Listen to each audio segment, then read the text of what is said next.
দীর্ঘ ৩৩ বছর পর জাহাঙ্গীরনগর বিশ্ববিদ্যালয় কেন্দ্রীয় ছাত্র সংসদ ও হল সংসদ নির্বাচনের ভোট গ্রহণ শুরু। সকাল ৯টা থেকে বিকেল ৫টা পর্যন্ত চলবে ভোট গ্রহণ। ২৫টি পদের বিপরীতে প্রতিদ্বন্দ্বিতা করছেন ১৭৭ জন প্রার্থী।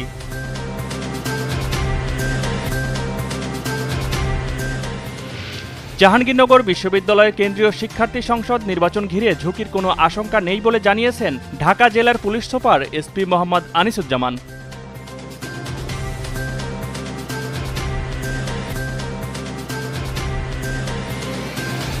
যুক্তরাষ্ট্রের প্রভাবশালী রক্ষণশীল রাজনৈতিক নেতা এবং টার্নিং পয়েন্ট ইউএস-এর সহপ্রতিষ্ঠাতা চার্লি কার্কের উপর হামলা ও তার মৃত্যুতে তীব্র নিন্দা জানিয়েছেন বিএনপির ভারপ্রাপ্ত চেয়ারম্যান তারেক রহমান।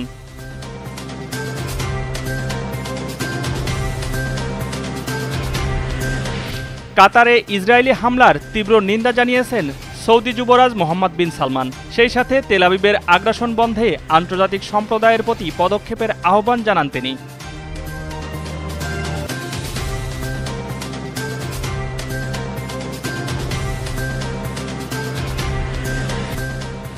টানা কয়েকদিন আটকে থাকার পর আজ দেশে ফিরছেন বাংলাদেশ ফুটবল দল ও বাংলাদেশ নেপাল ম্যাচ কাভার করতে যাওয়া ক্রীড়া সাংবাদিকরা।